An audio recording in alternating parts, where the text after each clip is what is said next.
Halo semuanya, perkenalkan, nama saya Mas Nan. Apakah kalian sudah tahu kalau hipertensi atau tekanan darah tinggi bisa jadi penyebab utama stroke?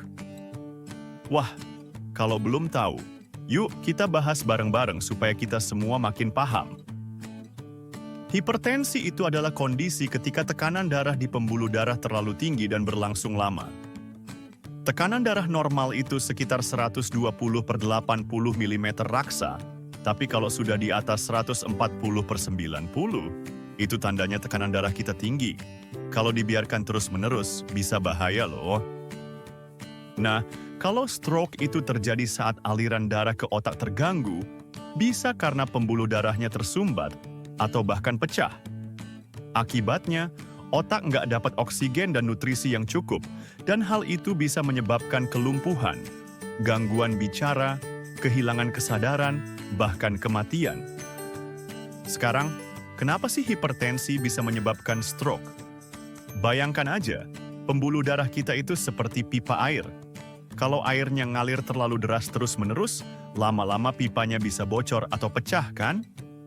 Nah, begitu juga dengan pembuluh darah di otak. Tekanan darah yang tinggi bikin dinding pembuluh darah jadi kaku, menebal, dan rapuh. Kalau sampai pecah, terjadilah stroke perdarahan. Atau, kalau karena tekanan tinggi ada penumpukan lemak dan sumbatan, bisa juga menyebabkan stroke iskemik, yaitu aliran darah ke otak tersumbat. Makanya, hipertensi disebut sebagai pintu masuk utama menuju stroke. Faktor penyebab hipertensi itu banyak loh. Misalnya makan asin atau berlemak berlebihan, kurang olahraga, merokok, stres berkepanjangan, dan kegemukan. Selain itu, usia dan riwayat keluarga juga bisa berpengaruh. Tapi jangan khawatir, hipertensi dan stroke bisa dicegah. Caranya, kurangi garam dan makanan berlemak. Perbanyak sayur, buah, dan air putih. Olahraga teratur minimal 30 menit setiap hari. Hindari rokok dan alkohol. Kelola stres dan cukup istirahat. Dan yang paling penting, cek tekanan darah secara rutin di puskesmas terdekat. Karena dengan tahu tekanan darah kita bisa mencegah masalah lebih besar.